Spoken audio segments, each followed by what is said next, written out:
On this episode of Picker Road, we are honored to have the one and only Mark Hall Patton here. We are going to talk about some of Picker Road's biggest finds. We're going to talk about history. We are going to have so much fun. And later, the four of us are going to have lunch at one of Las Vegas's hottest new restaurants. Stay with us. We are so thrilled to have Mark join the journey. I'm Harleen, and along with my husband Gary and our son Will, we are a family of pickers. We travel the world finding treasures to bring to you. Along the way, we have great adventures.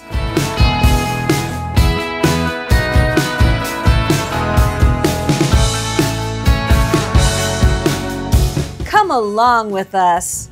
Join the journey on Picker Road. Mark, thank you so much for being here. It really is an honor to have you. Oh, it's fun. Our first item that we wanted to show you is this incredible antique German marriage certificate. Harleen, do you want to talk about how you found this? We were at an estate sale probably about a year and a half ago. And they had so many old pieces. This just caught my eye because the graphics are so beautiful. I believe this would be an original frame Oh, from probably. 1880s, Yeah. the way it's Yep. it's carved. And I just thought it would be a fun piece for someone who collects this kind of art with this kind of gorgeous graphics that they did in those days. And I just wanted to know what you thought of it. Well, it's correct. And what I was looking at on the back, it's got a wooden back on it, which is terrible for the paper. But that's how they framed them at that point. You can see that the acid from the wood is seeping into the paper, which is a problem for this. Anybody who would buy this, you should take the wood off of the back of it, put an acid-free board in there. If you want to keep the wood on there, you can, but you need something blocking that wood from allowing more acid into the paper. This is a chromolithograph. It would be probably 1870s, 1880s. My guess is upper Midwest. Where's I think you're right on. I think it said Wisconsin. okay, yeah, that Yeah, would be right. right there. Probably Lutheran is my guess because it's German, German language.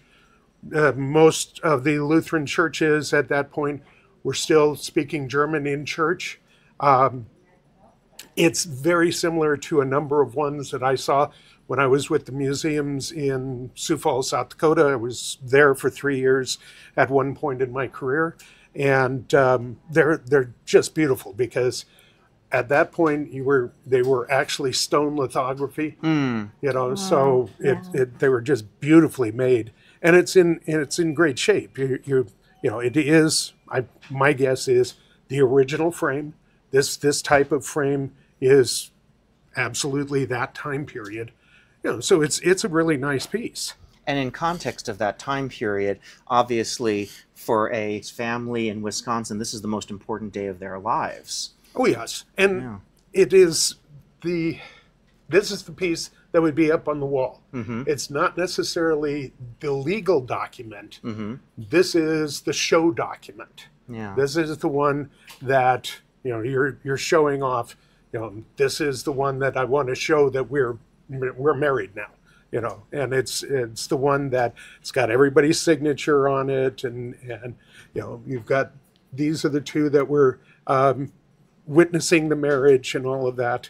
It's got everything that you wanted on it, but all of the surround on it, these were done, and you would buy the document and then fill it in. Obviously, it's a commercially produced piece, but it would have been probably given to the couple, whether the parents got it or who got it for them, and then given to them, everybody signed it, and then they would have had it framed and put up in their new home. Well, that's why I like to rescue things like this. This probably had a place of honor in this couple's home for many, many years. Oh, yeah. And I didn't want it to just go by the wayside. And maybe someone would enjoy displaying it, even though it may not be their family. It's still a piece of history. Oh, yeah. And Yeah, even yeah. someone from Wisconsin, maybe. Exactly.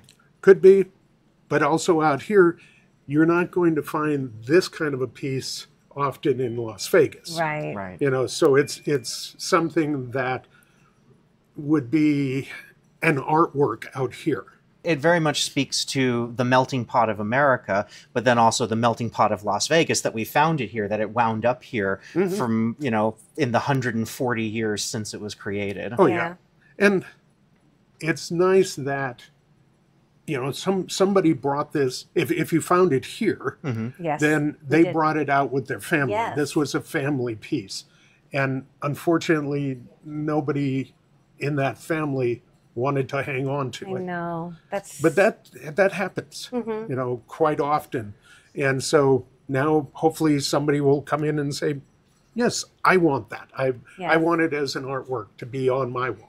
Yeah. Yes, absolutely. One of the pieces in our collection that this made me think of, especially because our piece is Pennsylvania Dutch. We've got Pennsylvania Dutch heritage. Yep. We have a beautiful Pennsylvania Dutch dining table, a wood dining table, and I currently use it. I actually edited my first film on it with the laptops and hard drives and everything. But it's got a 150-year history in our family. My grandmother, who was a draftswoman in World War II, worked on the Grumman Hellcat, writing, you know, drawing up schematics on that Yep. table. Yep. So it shows you that follow through on history and family, and it's a very special piece. And Pennsylvania Dutch is, of course, German. Exactly. So Yeah. So maybe somebody will want to give this a new life, a Absolutely. new home. All right. Shall we bring out our next piece? Thank Sure. you, Mark. So, Mark, before we talk about this next piece, you are a museologist. I'm a retired museologist at this point. I ran museums and worked in museums for a little over 44 years. And of course, the Clark County Museum here in Las Vegas, which you made famous on a certain cable show that's filmed a few blocks away. Yes, yes. And still work with them. It's really a wonderful museum. We're going to put the link to it in the description below. If you ever come to Las Vegas, this is what we talk about all the time. You've got to get off the strip. You've got to check out these incredible museums like the Clark County Museum. Clark County Museum, and if you fly through the airport, we have the Howard W. Cannon Aviation Museum. I created that one for the airport. We also have a small museum down in Searchlight, Nevada. That's fantastic. I make an homage to that every time I fly out of Harry Reid International. It's so much fun. I love the Hacienda plane that you have up there that broke that record for distance travel. And still holds the record. It's amazing. Yeah. That's so cool. So, All yes. right, let's talk about this. So this is a piece, ironically, this is from the exact same sale that my mom Harleen found the marriage certificate. Oh, okay. And it's also a lithograph. This is interesting because the original of this image was actually done by a fellow named Edward Savage. And it was originally done, this is not the original of it. The original one was actually made in, 1798. Wow. So it's an early one, Washington and his family. And then it was redone in the early 19th century. It was stolen. The image was stolen, lithographed. This is yet a later theft of the image and redone. This is kind of interesting because this is added to it. The original one doesn't have Martha Washington and the daughter. I don't know why there's an inset of the two of them up here, but this one, I've got to bring it up here closer. Oh, okay. This one, these guys didn't start doing lithography until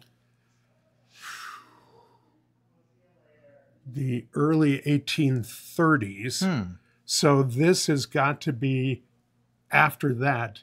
This is probably late 1830s, 1840s, somewhere in there.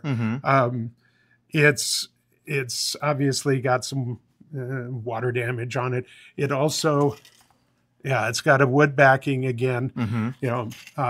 Just to show your viewers, this is a wooden back. And when you find these early pieces, you have to always think about this when you're dealing with paper.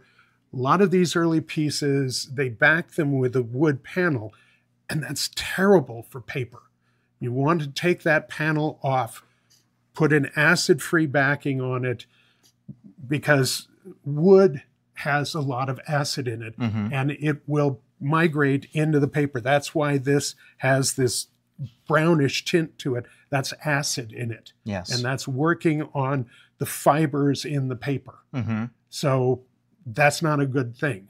You know, that's breaking down the paper. That's why we say all the time, if you're framing things, look for that acid-free paper options. Yeah. Always do that.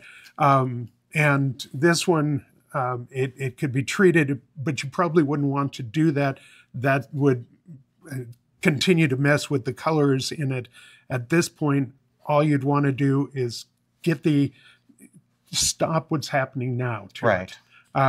But it's an interesting early lithograph. I'm thrilled that you went right for this, because when I first found it, the first piece of research I did is I found a copy of this that's in the archives of the Smithsonian, and it didn't have that. So I was very curious as to why they put that in there. And it's a different engraver. You know, and what they would do, like with anything else, you're doing these to sell.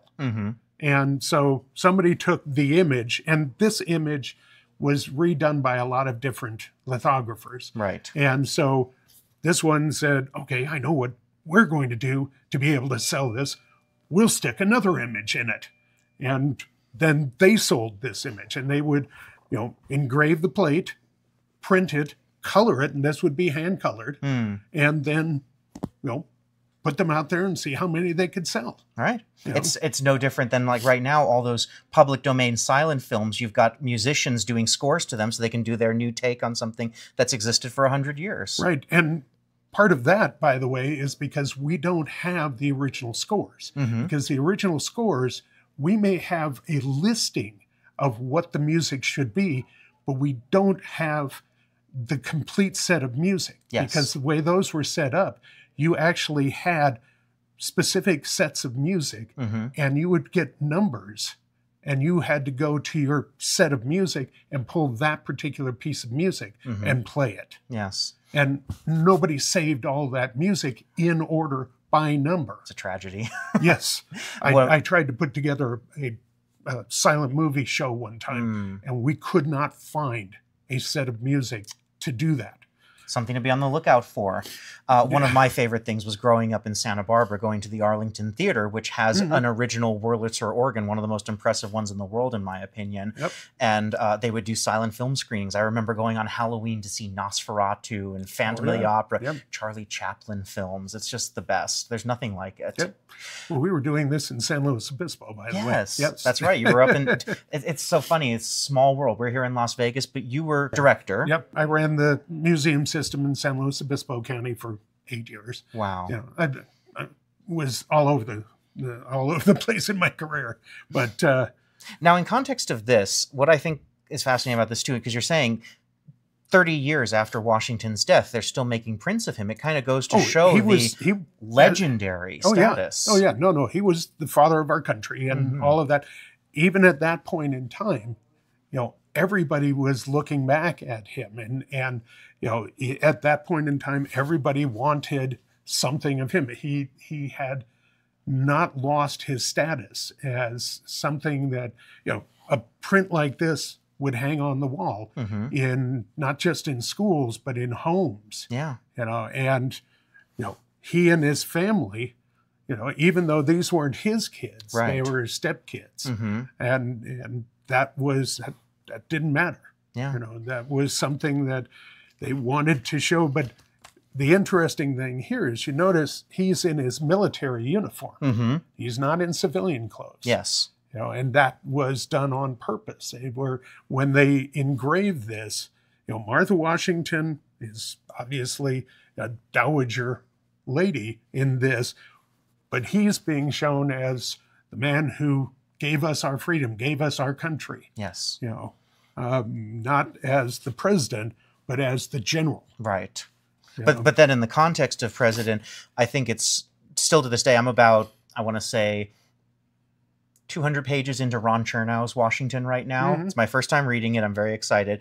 But just the context in which he shaped everything, giving up power. And you know, when this would have been made in the 1830s, you had a lot of interesting things going on in the executive branch with Jackson and all of that chaos. So he was a beacon to those people. Oh, yes, absolutely. Well, thank you so much for looking at it. And not a problem. It's just, again, this is a really wonderful piece that even with the damage, I think this speaks to the history of our country. And hey, when you're as old as this, hopefully you look as good as this. All right. Hopefully so. I want to bring Harleen back in, and we're going to go way back to the 1500s. Okay. Okay, so next up, we have a recent acquisition for you. This is. Yeah, you saw it on the channel just a few weeks ago. You found this Conquistador stirrup. And that's it. And I am here to find out if it's real, if it's a repop. I got it about only 2 weeks ago. So I've only been able to do some limited research. So we shall talk to the master. Well, we'll see. One, where'd you find it? Here in Las Vegas at an estate sale in the older section of town. And no paperwork, nothing. They had no provenance. They were sellers that find things and resell, and they were just selling some inventory off. But they didn't have any background on it.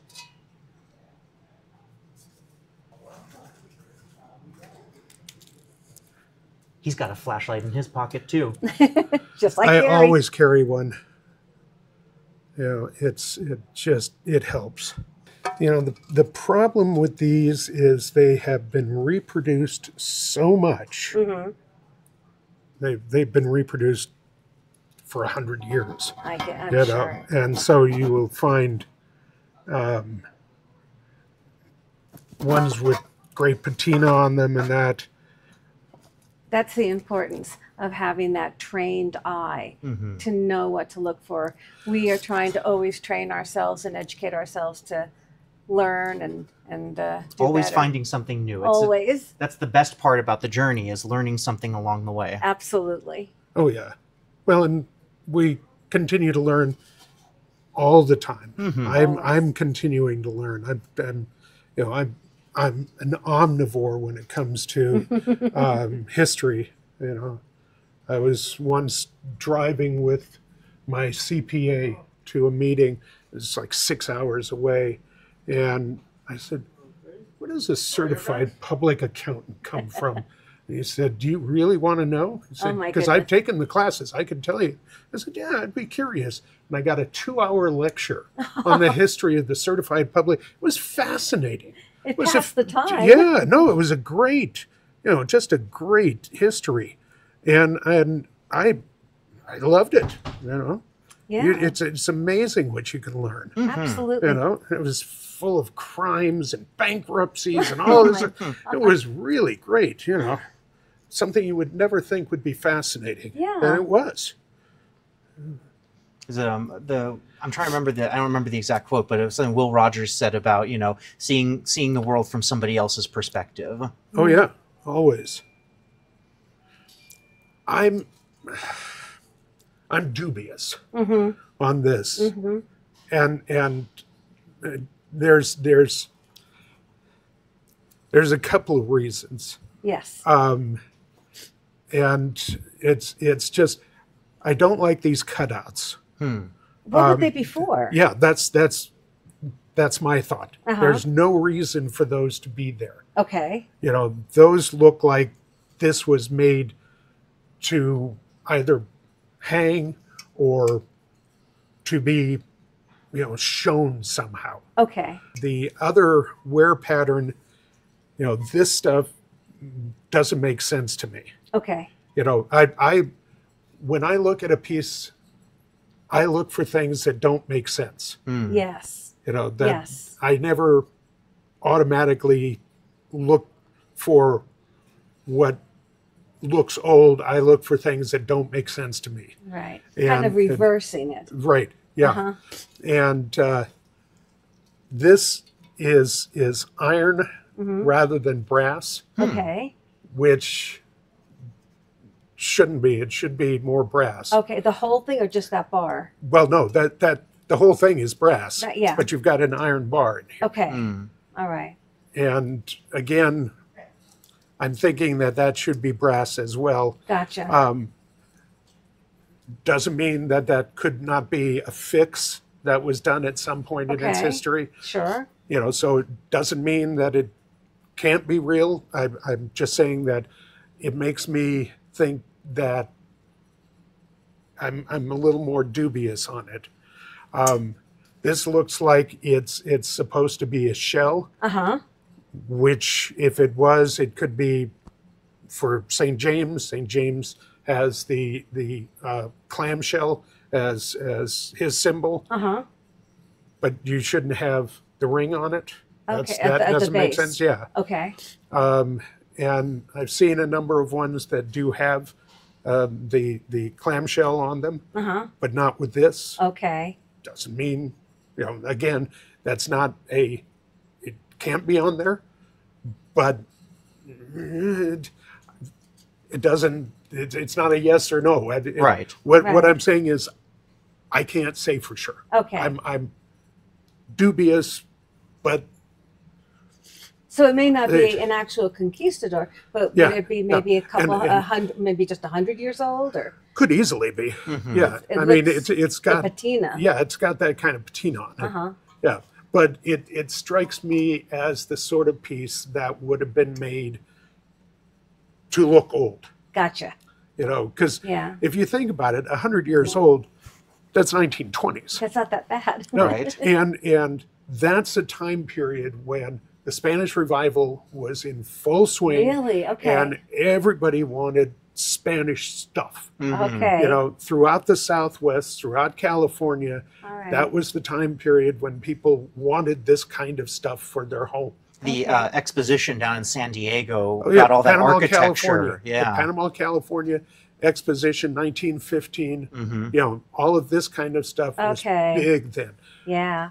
So, It's heavy. oh yeah, no, it's that's a lot of brass. That's a lot. But it strikes me more that time period than 1500s. Gotcha. You know. Me too. There's something about a gut instinct that you have Yeah. that it just didn't look that old. It just did not look like the current repop. So No, so it no. probably falls somewhere in between. Yeah, my guess is, like I say, early 20th century. Gotcha. Yeah. That's still good. Yeah, yeah. absolutely. Still a fun find. And There you go. well, thank you for looking you at so that. much, Mark. I really Not a appreciate problem. your And- expertise. Yeah, and that's just based on things that I've seen. Absolutely. I can't say absolutely. Gotcha. Well, it can be a bit of a mystery. There you go. Yeah. Thank you, Mark. Well, Not a problem. from one era of militariana to another, we're going to head over to World War II now. Ooh, Okay. I know what's coming. So, Mark, this is one of my favorite finds in all my years of doing this. This is what remains of a collection that I acquired from the navigator of one of the Jolly Roger bombers during Yeah. World War II. Okay. So I acquired this from his daughter, Mhm. and it was originally his uniform, his patch, his medals, and then this collection of maps. He was the navigator on their particular plane. And I sold the uniform and the medals to the World War II Museum in Louisiana. Great museum. It was an auction, and they were the ones who ended up acquiring it. I didn't actively pursue that, but they were the ones who ended up getting the final bid. And then at auction, I sold a collection of the maps to a representative from the Smithsonian and a representative from a Museum of World War II History in China. But I ended up keeping these. And these maps, I think, are interesting because they're from their domestic training. So it's all American cities: San Francisco, Los Angeles, Denver, Reno, which I think is great, 1940s Reno. Yep. And then these maps are actually from during the war. And I think these are just fantastic because this is when they flew from the Marshall Islands to Hawaii. And one of the things on here is that they documented a destroyer that they saw in the ocean while they were flying overhead. Yep. Yeah, that would make sense. And actually, the Reno one makes sense because the Jolly Rogers flew B-24s. And some of the training for B-24s was done at the Tonopah Army Airfield. Wow. So yeah, I mean, and you know, the B-24. When you think about heavy bombers in World War II, everybody thinks of the B-17. Right. But we used more B-24s than any other plane. We actually produced more B-24s than any other plane, any other warplane in World War II. That was up in Michigan, right? That they were building those? Oh, they're all over. Yeah. They built those in Michigan. They built them in Oklahoma. They built them in a number of different plants. But more than any of the fighters, than anything else, B-24s, because they could carry more bombs than the 17s. They could fly further than the 17s. You know, and that was one of the reasons that we used them in the Pacific as well. But we used them in Europe. You know, we used B-24s all over the place. Yeah. They were a great plane. You know, but this is interesting. You know, and when you look at this, you know, they're just mapping out, this is the route that we took. And, you know, we have to show this is how we're going and what did we see Yes. at which point. And you said that there's a, yeah, okay, there it is. Destroyer at 100. 1809, so Yeah. that's 609, Uh-huh. you know, because they're using the 24-hour clock. Exactly. And Bird Dog.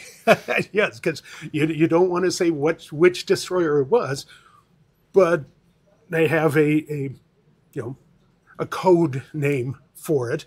So, yeah. Okay.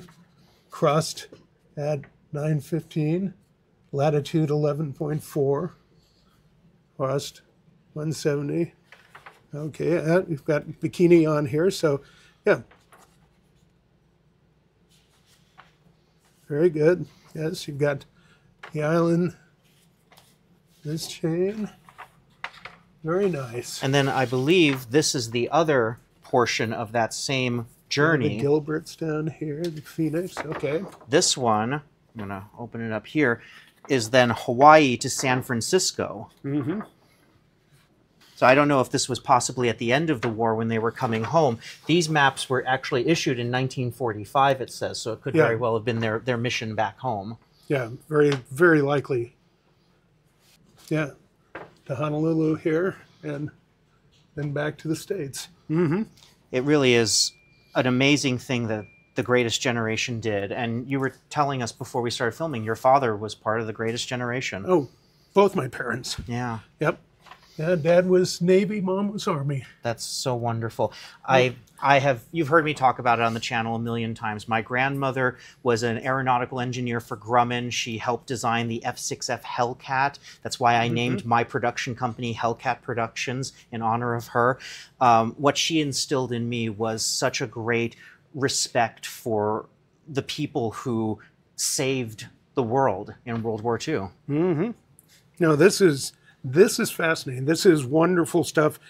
And the fact that, I mean, it's great that you held on to some of it for yourself, but the material that went to the museums, you know, I believe that that's where this kind of material should go. You know, I have no problem with people collecting. I have no problem with private collections. That doesn't bother me a bit. But there are certain materials that really should go to museums. Yes. And to real museums, big public museums, because that's where the public can see it. Yes. You know, and so I spent my career running such institutions, and Support so I museums. Yeah, You've got to support museums. Yeah. And you know, that's where they should be. But this is great material, you know, and the fact that you know what it is, you know where it came from. Hopefully, you have the guy's name. Yes. And so you know, and you can keep this together. Make sure you keep that name with it. You know, so that it doesn't get frittered out there. Correct. And his name doesn't get lost as part of this collection, because otherwise, you know, this map just out there means very little. Exactly. When I sold them, I made sure that there was a document of provenance with everything that I had, you know, attached to it on each one that went out. The last thing I want to talk about on these is the San Francisco and Los Angeles maps. one of the things that I think is fascinating about these is that it actually has plans on here for what would have happened if the Pacific coast had been invaded. That was a real danger at the time, Oh, right? of course. Yes. Yeah. We had no idea. And, you know, that was something we had volunteers who would march the beaches, things like that. I had a great uncle that did that in Orange County. Yeah. You know, and we did not know what was going to happen. Now, by 45, we weren't worried about it. Right. But when the initial attack happened, Yes. people were scared. They were scared for good reason. Within weeks of Pearl Harbor, we knew that there was Japanese submarines cruising up and down the coast because there was a ship sunk off of San Luis Obispo County. Exactly. And another one sunk off of Crescent City. You know, now, did we know there were only two? Yeah. No, we didn't know that. Yeah. You know, we had German submarines cruising up and down the Atlantic coast. They shelled the Elwood oil fields off Santa Barbara, right? Yeah, but they only blew up the outhouse, Right. which was a good thing because the outhouse was infested with black widow spiders. And, yeah, and Not my so, thing. No, not mine either. But actually, the guys that worked there were kind of happy about that. But I know that area's history a little bit because I ran the museum. Well, let me ask you, because I heard this story when I was a kid, and I think it's true. Is it true that they painted the telephone poles to look like long guns and pointed them towards the ocean? At the in San Luis Obispo County, at the Ontario grade on Highway 101, or Highway 1, I should say. Yes, they did use at one point telephone poles to mimic long guns. That was done early in the war. Fake it until you make it. Yep, and then they took them down because nobody was out there. But yeah, at one point that they did put those up there. They didn't have anything else, but Right. you know they had them up there for a little while. Of course, you know there was a number of things that they tried to do to, you know, just in case. You know, who knows what's going to happen. Exactly. Yep. It was such a time of uncertainty, but it was also a time where people really stood up and answered the call. And I think this is one of those pieces of evidence, the flyers on these planes, the bravery that they had to go in Yep. on these missions. Yep. Well, thank you so much for looking at this. I've got one more piece for you. It's a little more unscrupulous than this, a little less honorable than World War II. So Okay, let's well. head back to the 1830s and talk about a con artist. So, Mark, this is the last piece I have for you today. And you guys have seen this on the channel, but I really want to hear the expert talk about this. This is just such a fascinating piece for people who love the curious and the maybe not so nice aspects of history. Can you talk about what we have here? Yeah, let's take a look. Oh, this is sweet. This is sweet. Gregor McGregor. Gregor McGregor. What an interesting name, first of all. Oh, there's been a lot of Gregor McGregors, but and I'm not even sure how to pronounce it, but a Poyasian. I've heard Poyes, Poyasia, all those different ones, but yeah. The Poyasian land grant. Mm-hmm. That is sweet. You know, there's just something to be said for a scam artist with no shame. Right? I mean, Gregor McGregor, and he ended up, you know, being buried a hero. You know, this. He's got oil paintings. Oh, of course. No, he ended up being buried a hero in Venezuela, I think. Yeah. I mean, this guy ended up supposedly with hundreds of thousands of acres of the Mosquito Coast and in South America, went to Scotland and handed out land grants, sold land grants to Scottish citizens. At one point, 400 of them went to the Mosquito Coast to settle there. Yep. 50 survived and made it back to Scotland. he was actually tried for this scam because he didn't own this land. He claimed he did. Yeah. And he claimed that he'd gotten it. He'd been made the cacique of Poyais. This is an original land grant. It's wonderful. And so he ended up getting tried for this scam. He went to court and was tried for it, and he got off. Can you believe it? And then he went to France and did it again, Yeah, right? oh yeah. But 10 years later, he did it again. And eventually, and he got off then too. Can you believe it? The fact that he could pull this off and then did it again, pulled it off, and was selling these land grants was being paid for this, for land he didn't own. And I'm guessing it wasn't a small amount of money. Oh yeah, no. It's 500 acres, and there was already a city there, and you could go and live there, except it wasn't. Yeah. And I've seen ones as high as 10,000. Yeah.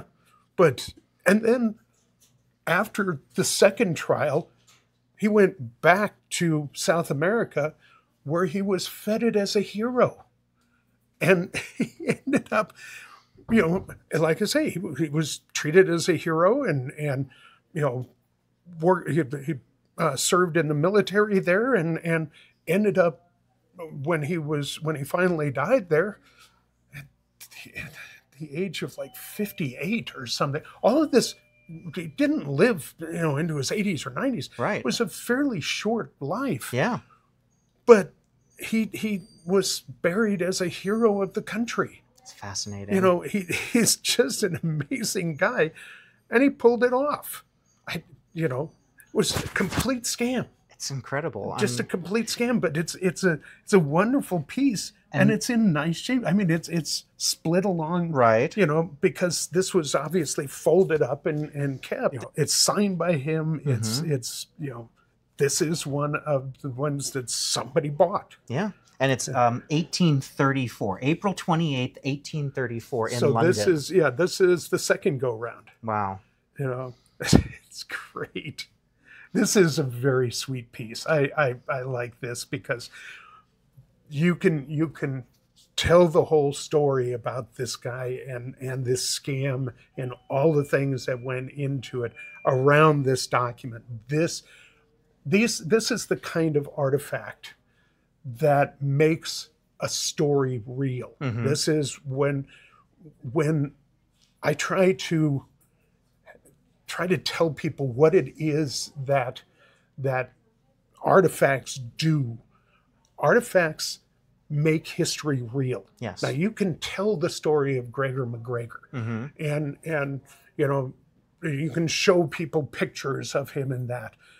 This makes it real. Right. This is the kind of thing where that's his signature. He wrote that. He sold this to somebody and took their money. Yes. And then, made them think they were getting 500 acres in a place that was already set up. Yeah.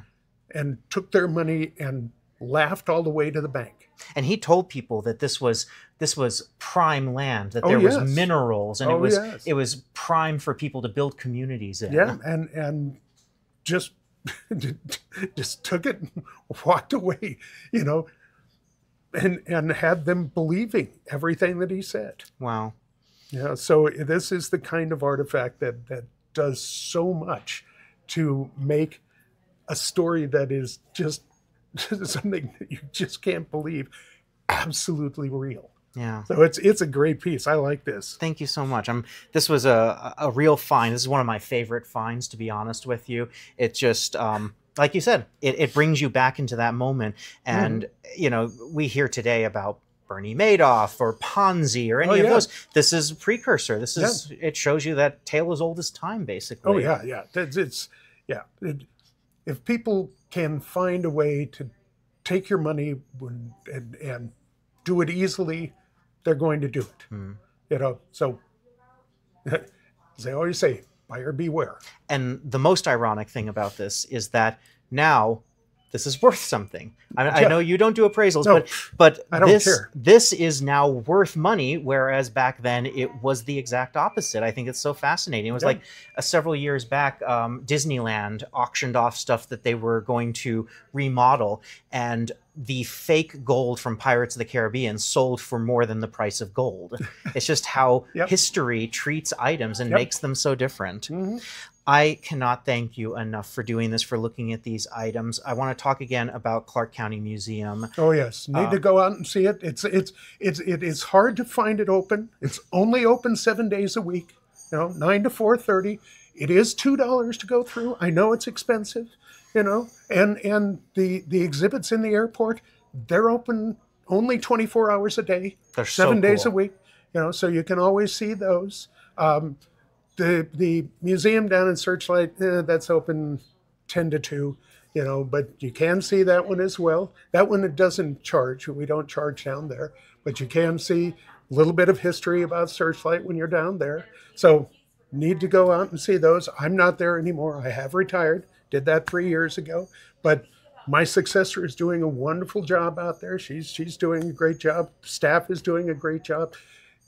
So you need to get out there. And by the way, the Clark County Museum, it is 30 acres. So wear some good shoes. Give yourself a day for it. Yeah. It could be a it's well great worth day. it. Yeah. And also, for all our friends here on YouTube, your son is a YouTuber as well. Oh, yeah. Yeah. Cynical Historian. You need to look up Cynical Historian. I have watched his videos. They are really fascinating. If you love history like I do, you've got to check it out. We're going to have the link to it in our description.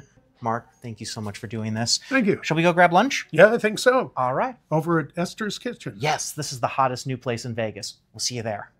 Well, right across the street from Antique Alley is Esther's Kitchen. Like we just said, this is one of the hottest restaurants in Las Vegas, and we have been so looking forward to checking it out. We are so excited that Mark was able to join us not only for a fun day of history, but also for this fantastic lunch. They have an amazing menu, including delicious duck confit pizza. Look at that. On behalf of all three of us, I want to thank Mark Hall Patton once again for spending an amazing day with us at Picker Road. Now, let's recap all of these incredible items that we learned about today.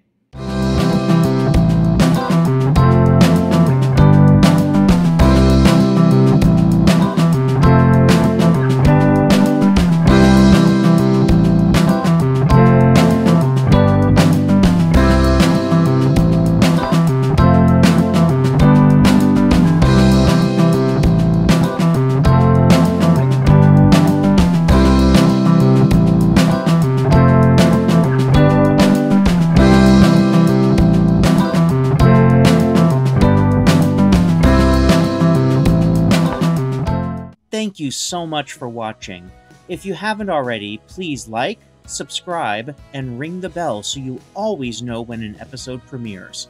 Also, please check out pickerroad.com, where you can purchase many of the fun items we've found on our adventures. And don't forget, you can now support my father Gary on his quest to get a muscle car using nothing but glowy glass. Lastly, please leave a comment. We read all of them, and we love interacting with you because we always want you to join the journey.